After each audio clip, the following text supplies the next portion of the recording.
నమస్కారం. సిటీ తెలంగాణ వార్తలకి స్వాగతం. నా పేరు మమస. వార్తల్లో ముందుగా ముఖ్యాంశాలు చూద్దాం.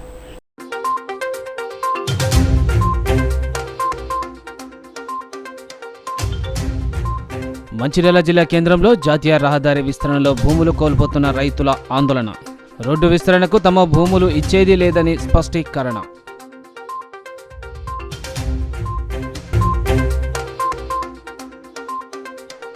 సింగరేణి ఆధ్వర్యంలో మహిళలకు ఆరోగ్య వైద్య శిబిరం. మహిళలకు వచ్చే క్యాన్సర్ల పట్ల అప్రమత్తంగా ఉండాలన్న శ్రీరాంపూర్ జీఎం సంజీవరెడ్డి.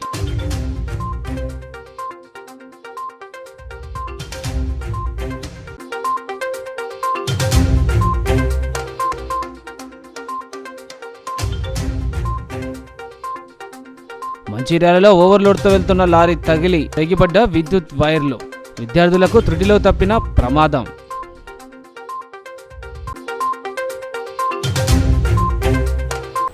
జాతీయ రహదారి విస్తరణలో భూములు కోల్పోతున్న రైతులు మంచిర్యాల జిల్లా కేంద్రంలో ఆందోళన కార్యక్రమాన్ని నిర్వహించారు. రోడ్డు నిర్మాణాన్ని వ్యతిరేకిస్తూ రోడ్డుపై బైఠాయించి రాస్తారోకో చేశారు. రహదారి విస్తరణ కోసం, భూసేకరణ కోసం ఆర్డీఓ కార్యాలయం నుండి నోటీసులు అందజేశారు. దీంతో ఆగ్రహించిన హాజీపూర్, లక్షట్పేట ఇతర మండలాల రైతులు ఆర్డీఓ కార్యాలయంకు తరలివచ్చారు. ఆర్డీఓ కార్యాలయంలో గంటల తరబడి నిరీక్షించిన ఆర్డీఓ స్పందించకపోవడంతో ఆందోళనకు దిగారు. రాస్తారోకో కారణంగా వాహనాలు ఎక్కడికక్కడ నిలిచిపోయి ట్రాఫిక్ అంతరాయం కలిగింది. మంచిర్యాల జిల్లాలోని మోదల, లక్షట్పేట, ఇటిక్యాల, పోతపల్లి, సూరారం, గుల్లకోట, హాజీపూర్, దొనబండ, పర్తనపల్లి, నర్సింగాపూర్, గుడిపేట, ముల్కాల గ్రామాల రైతులు భూమిని కోల్పోతున్నారు. ఆర్డీఓతో మాట్లాడి సమస్య పరిష్కరించేందుకు కృషి చేస్తామని పోలీసులు హామీ ఇవ్వడంతో ఆందోళన విరమించారు. రహదారి విస్తరణతో రైతులు నష్టపోకుండా నిర్మాణం చేయాలని రైతులు కోరారు. మరి కార్పొరేట్ శక్తులకు ఒత్తిళ్లకు తలొక్కి ఇంతకుముందు ఏదైతే చేసినటువంటి గ్రీన్ఫీల్డ్ హైవే సర్వేను దాన్ని పక్కన పెట్టి అమాయక రైతుల యొక్క పొలాల నుండి తీసుకుపోయడానికి ఈ అధికారులు కానీ వీళ్ళంతా ప్రోద్బలంతో ముందుకొస్తున్నారు. కాబట్టి ఎట్టి పరిస్థితుల్లో కూడా మేమంతా సన్న చిన్నగా రైతులం కాబట్టి మాకు అదే భూమి జీవనోపాధి కాబట్టి ఎట్టి పరిస్థితుల్లో కూడా మేము NH-63 హైవేకు మేము మా భూములు ఇచ్చడానికి సిద్ధంగా లేము. అదేవిధంగా మీతో మాట్లాడతామని ఆర్డీఓ గారు మాకు నోటీస్ ఇవ్వడం జరిగింది. ఆ నోటీస్ ప్రకారం మేము గౌరవం కొద్దీ ఆర్డీఓ గారి గౌరవం కొద్దీ 9 గంటలకు ఆర్డీఓ గారు ఆఫీస్కి వస్తే ఎండలో నిలబడి గత 4 గంటల నుండి నిలబడి మేము రిక్వెస్ట్ చేసినా కూడా ఆర్డీఓ గారు వాళ్ళ కుర్చీని వదిలి బయటికి రాకుండా మమ్మల్ని రోడ్డు పాలు చేయడం జరిగింది. ఇంత నిర్లక్ష్యంగా వ్యవహరిస్తున్నటువంటి ఆర్డీఓ గారు కానీ మరి కలెక్టర్ గారు కూడా మేము విన్నవించడం జరిగింది. సార్, ఇంతకుముందు చేసిన సర్వే ఎందుకు మీరు క్యాన్సిల్ చేయాల్సి వచ్చింది సార్? ఇప్పుడు మరి అమాయకమైన రైతులకు భూముల నుంచి ఈ గ్రీన్ఫీల్డ్ హైవే తీసుకుపోవాల్సిన అవసరం ఏమొచ్చింది సార్ అని మేము అడగడం జరిగింది. అడుగుతాం, మీకు ప్రాజెక్ట్ డైరెక్టర్ గారితో 24 గంటల్లో మీకు సమాధానం చెప్పిస్తా అన్నారు. 24 గంటలు కాదు, ఇప్పటికి కూడా మాకు సమాధానం చెప్పలేదు. కాబట్టి మేము కోరేది ఒక్కటే, ఇంతకుముందు ఏదైతే అలైన్మెంట్ చేశారో గ్రీన్ఫీల్డ్ హైవేకు యథావిధిగా దాని ప్రకారం తీసుకోలేదు తప్ప మా రైతుల భూముల నుండి మేము ఇవ్వడానికి సిద్ధంగా లేదు. ఈరోజు 4 వరుసల రహదారి గురించి మరి ఈ యొక్క భూమి సేకరణ గురించి మరి నోటీసులు ఇవ్వడం జరిగింది. రైతులను రావాలని చెప్పేసి మరి కోరిన్లు. ఇక్కడికి రైతులందరూ వచ్చిన తర్వాత మరి వాళ్ళని హియరింగ్ అని పిలిచేసి అక్కడ ఎవరు కూడా పట్టించుకోకపోవడంతో ఇలా రైతులందరూ కూడా మరి రోడ్ ఎక్కాల్సినటువంటి పరిస్థితి ఏర్పడ్డది. రైతులు ఎండలో 3-4 గంటల సంది ఎండలో మరి ఉన్నప్పటికీ వాళ్ళని ఎవరు పట్టించుకోకపోతే మరి అందరూ కూడా ఈనాడు ఈ రోడ్డు మీద వచ్చి బయటించినప్పటికీ ఇప్పటికి కూడా వారి అధికారం లోపల చలనం లేదు. మరి ఈ యొక్క రైతుల పట్ల వీళ్ళ యొక్క నిర్లక్ష్య వైఖరి కరెక్ట్ కాదని చెప్పేసి ఈ సందర్భంగా తెలియజేసుకుంటూ, గతంలో ఏదైతే 4 వరుసల రహదారిని NHM బట్టి తీసుకురావడానికి ప్రపోజల్స్ పెట్టారో అదే మార్గం నుంచి ఈ యొక్క రహదారిని తీసుకువెళ్లాలని చెప్పేసి రైతులు పుట్టగొట్టదని చెప్పి, ఎందుకంటే గతంలో ఒకసారి ఎల్లంపల్లి భూములు పోయి అందరూ కూడా నష్టపోయి ఉన్నారు. మరొకసారి వాళ్ళ నటి విర్చొద్దని చెప్పి సందర్భంగా కోరుకుంటున్నాం. సార్, మేము ఇదివరకే ఎల్లంపల్లి ప్రాజెక్టు కింద ఆల్రెడీ ప్రజలమే సార్ ఉన్న రైతులందరూ ఎల్లంపల్లి ప్రాజెక్టు కింద పోయిన వాళ్ళే సార్. ఇక్కడ ఒక్కసారి మునిగినాం సార్, 2 సార్లు మునిగినా సార్, ఇది 3ోసారి మునిగినన్నే ముంచాలని చూడకండి సార్. ఏ ప్రభుత్వం కూడా హైవే అలాట్మెంట్ ఇచ్చిర్రు సార్, అది ఎందుకు క్యాన్సిల్ అయింది? మాకు అది కారణం కావాలి సార్. ఇవాళ ఆన్సర్ మాకు అది రావాలి సార్. మీరు ఉన్న భూమి ఎకరాల భూములు లాక్కున్నాక మేము ఎలా బ్రతకగలుగుతాం సార్? మా పిల్లల భవిష్యత్తు ఏంటి సార్? వాళ్ళు చిన్న పిల్లలు సార్, మేము రైతులం సార్, మేము భూమిని నమ్ముకొని బ్రతుకుతున్నాం సార్. ఇంకోటి మాకు ఏం లేదు సార్, మాకు వేరే ఆధారం కూడా లేదు సార్. ఉన్న ఎకరం 2 ఎకరాలు మీరు లాక్కుంటే మా పరిస్థితి ఏంటి సార్? మా పిల్లల భవిష్యత్తు చూడండి సార్. మేము ఏదైనా కానీ ఇప్పుడు ఇప్పుడు హైవే వచ్చింది సార్, రోడ్డుతోనే మాకు అయ్యేది ఏం లేదు, హైవే వచ్చింది, దానికి వేసుకోండి కావాలి అని అంటే రైతు భూములను మాత్రం లాక్కోకండి సార్. అది పంట వేసే భూములు, మాది సాగు పంట అవుతుంది, అది 2 పంటలు తీసుకుంటున్నాం సార్, అది బీడు భూములు కాదు సాగు భూములు సార్. రైతు లేనిది రాజ్యం లేదు సార్, రైతు లేనిది మీరు ఆఫీసర్లు కూడా లేరు సార్. ఈ రోజు పంట పండించకపోతే అందరం అనాథలమే సార్. మా రైతులు చేయబట్టే మీరు ఇలా బతుకుతున్నారు సార్. మా రైతుల భూములు లాక్కోకండి దయచేసి చెప్తున్నాం మీకు. మా రైతులను మమ్మల్ని బతకనివ్వండి, మీరు రోడ్డు మార్చుకోండి, ఉన్న హైవే పాత హైవే ప్రకారం మీరు ఉన్న రోడ్డునే చేసుకోండి సార్. కానీ మా రైతుల భూమిని మాత్రం తీసుకోకండి ఎట్టి పరిస్థితుల్లో. మేము ఎవరం ఒక్క గుంట కాదు అరగుంట కూడా ఇయ్యం సార్.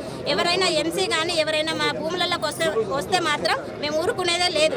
మహిళలకు వచ్చే వివిధ క్యాన్సర్లపై ప్రతి మహిళ అవగాహన కలిగి ఉండాలని శ్రీరాంపూర్ జీఎం సంజీవరెడ్డి కోరారు. శ్రీరాంపూర్ సింగరేణి వైద్య ఆరోగ్య శాఖ ఆధ్వర్యంలో deputy chief medical officer doctor Ramesh Babu అధ్యక్షతన శ్రీరాంపూర్ సిఆర్ క్లబ్లో మహిళలకు మెడికల్ క్యాంపు క్యాన్సర్లపై అవగాహన సదస్సు నిర్వహించారు. ఈ సందర్భంగా జీఎం సంజీవరెడ్డి సేవా సమితి అధ్యక్షురాలు రాధాకుమారిలు పాల్గొని క్యాంపును ప్రారంభించారు. అనంతరం వారు మాట్లాడుతూ మహిళలు రొమ్ము క్యాన్సర్, సర్వైకల్ క్యాన్సర్, కిడ్నీ సంబంధిత వ్యాధులపై అవగాహన కలిగి ఉండాలని అన్నారు. క్యాన్సర్ను ప్రాథమిక స్థాయిలోనే గుర్తించి వైద్య పరీక్షలు చేయించుకొని ఆరోగ్యాన్ని పరిరక్షించుకోవాలని కోరారు. సింగరేణి మహిళ ఆరోగ్యంగా ఉంటేనే సంస్థ మరింత అభివృద్ధి చెందుతుందని అన్నారు. అనంతరం మహిళలకు gynaecologist doctor Haritha, general surgeon doctor Srikanth, doctor Usharani, doctor Manisha, health officer Loknath రెడ్డిలు పవర్ ప్రజెంటేషన్ ద్వారా వివిధ క్యాన్సర్లపై అవగాహన కల్పించారు. అనంతరం మహిళలకు వైద్య పరీక్షలు నిర్వహించారు. ఈ కార్యక్రమంలో SO two GM Purushottam Reddy, DGM personnel Aravinda Rao, DYPM Kanta Rao, సేవా కార్యదర్శి కొట్టె జ్యోతి తదితరులు పాల్గొన్నారు. ముందు ఏదైనా ఒక అనారోగ్యానికి కారణం మనం తెలుసుకుంటే దానికి మన హాస్పిటల్స్ పోకుండా మనం ప్రివెంట్ చేసుకునే అవకాశం 90% ఉంటుంది. కాబట్టి దీన్ని మన ప్రాబ్లమ్స్ అన్నీ కూడా దాంట్లో ఏదైతే రాశారో అవన్నీ కూడా ఫాలో అయిపోకూడదు అనేది యాజమాన్యం రిపోర్ట్ చేస్తారు. ముఖ్యంగా వాళ్ళు బాగా యాక్టివ్గా వాళ్ళ జీవితంలో బాగా యాక్టివ్గా ఉండేవాళ్ళు, వాళ్ళ సంసారాన్ని మంచిగా చేసిన వాళ్ళు, పిల్లల్ని ఉన్నత చదువులు చదివించిన వాళ్ళు, అంటే వాళ్ళ జీవితాల్లో చాలా యాక్టివ్గా ఉండి ఆ కార్యక్రమంలో వాళ్ళ హెల్త్ని నెగ్లెక్ట్ చేయడం వల్లనే మంచిర్యాల పట్టణంలో ఓ లారీ బీభత్సం సృష్టించింది. అధిక లోడ్తో వెళ్తున్న లారీకి విద్యుత్ వైర్లు తగలటంతో తీగలు తెగిపడ్డాయి. ఈ ఘటన పాఠశాల ముందు జరగటంతో విద్యార్థులు త్రుటిలో ప్రాణాపాయం నుండి బయటపడ్డారు.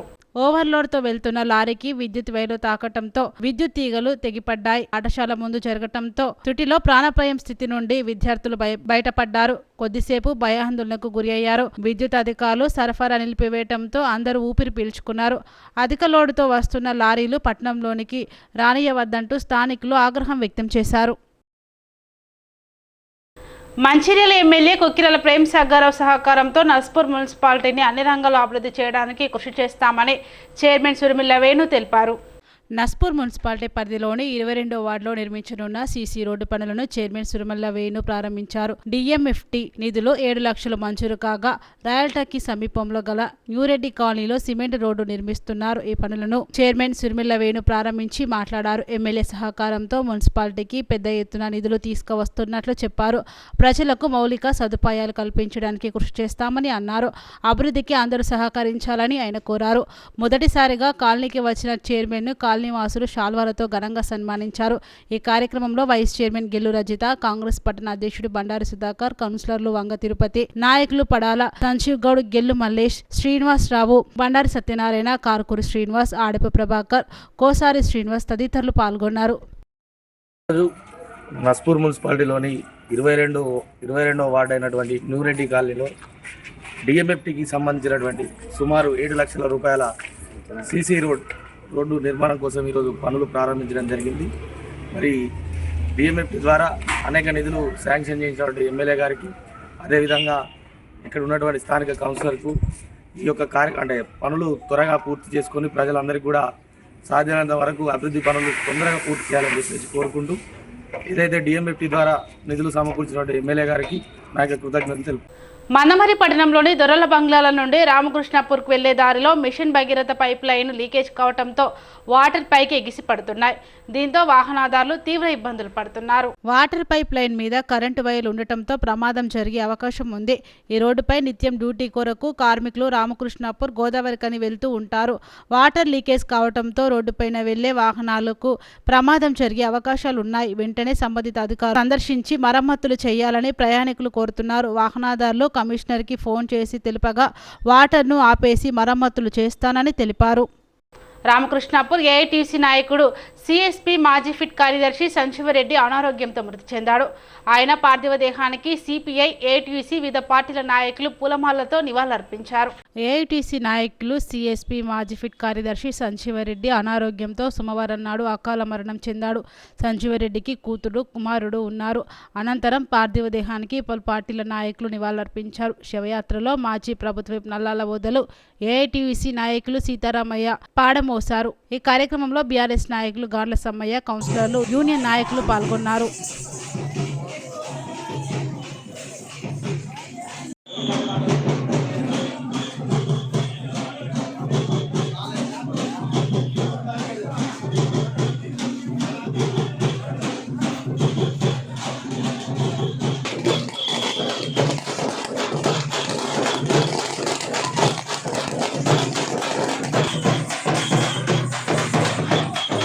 తెలంగాణ రాష్ట్రంలో రెండో కొండగట్టుగా పేరుగాంచిన మేదక్ జిల్లా తుప్రాన్ పెద్ద చెరువు కట్ట వీరాంజనేయ స్వామి ఆలయం వద్ద గురుస్వామి శిలకాత్రేయ శర్మ ఆధ్వర్యంలో మండల దీక్షలు ప్రారంభమయ్యాయి.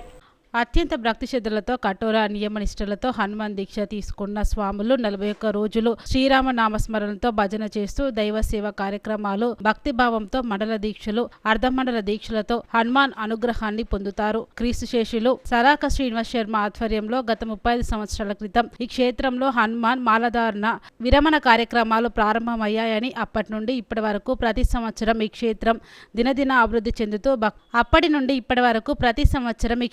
దినదిన అభివృద్ధి చెందుతూ భక్తులు కోరిన కోరికలను తీరుస్తూ ఆధ్యాత్మిక క్షేత్రంగా విరజిల్లుతుందని ఆలయ పూజారి సలాక ఆత్రేయ శర్మ తెలిపారు. సుమారు 300 మంది భక్తులు క్షేత్రంలో మాలధారణ గావించి ఇక్కడే విరమణ పొందుతారని తెలిపారు. శ్రీ వీరాంజనేయ స్వామి దేవాలయం వద్ద హనుమత్ విజయోత్సవం చైత్రశుద్ధ పౌర్ణమిని పురస్కరించుకొని ఈరోజు హనుమత్ మండల దీక్షలు ప్రారంభమైనాయి. గత 35 సంవత్సరాల నుంచి శ్రీ గురు శలాక శ్రీనివాస శర్మ గారు మొదలుపెట్టినటువంటి యొక్క కార్యక్రమం అప్రతిహతంగా కొనసాగుతున్నది. హనుమంతుని యొక్క అనుగ్రహంతో, గురుదేవుల యొక్క అనుగ్రహంతో దినదిన ప్రవర్ధమానమవుతూ ఈ చెరువుకట్ట వీరాంజనేయ స్వామి క్షేత్రం భక్తులందరికీ కొంగు బంగారంగా విరాజిల్లుతున్నది. ఇట్టి కార్యక్రమంలో ఈరోజు సుమారు 70 మంది మాలాధారణ గావించినారు. ఇంకా అర్ధమండలం ఏకాదశి దీక్షకు సుమారు ఇక్కడ ఒక 250 నుంచి 300 మంది ఇక్కడే దీక్ష తీసుకొని ఇక్కడే విరమణ చేసుకొని అంగరంగ వైభవంగా హనుమత్ విజయోత్సవ కార్యక్రమాన్ని జరుపుకుంటాం. కావున స్వామి దీక్ష ధరించినటువంటి స్వాములంతా కూడా ఎంతో కఠోర నియమాలతోటి సాధన చేస్తూ ఈ మండల దీక్షలో స్వామివారి యొక్క అనుగ్రహాన్ని పొందుతున్నారు. ఈ యొక్క కార్యక్రమం ఈరోజు మొదలుకొని ఏప్రిల్ 23వ తారీఖు వరకు కొనసాగనున్నది.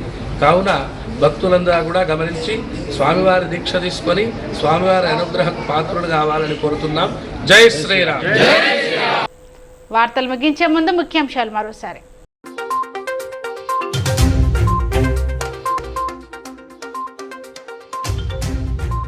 మంచిర్యాల జిల్లా కేంద్రంలో జాతీయ రహదారి విస్తరణలో భూములు కోల్పోతున్న రైతుల ఆందోళన. రోడ్డు విస్తరణకు తమ భూములు ఇచ్చేది లేదని స్పష్టీకరణ.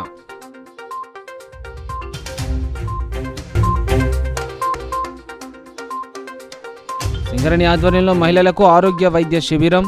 మహిళలకు వచ్చే క్యాన్సర్ల పట్ల అప్రమత్తంగా ఉండాలన్న Srirampur GM Sanjeeva Reddy.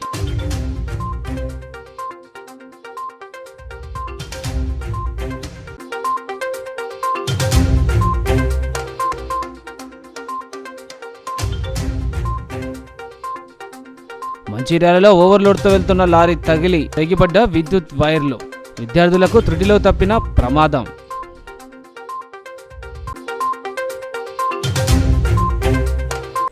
City news ఇంతటితో సమాప్తం. తిరిగి ప్రసారం అయ్యే సిటీ న్యూస్లో మళ్ళీ కలుద్దాం. అంతవరకు సెలవు. నమస్కారం.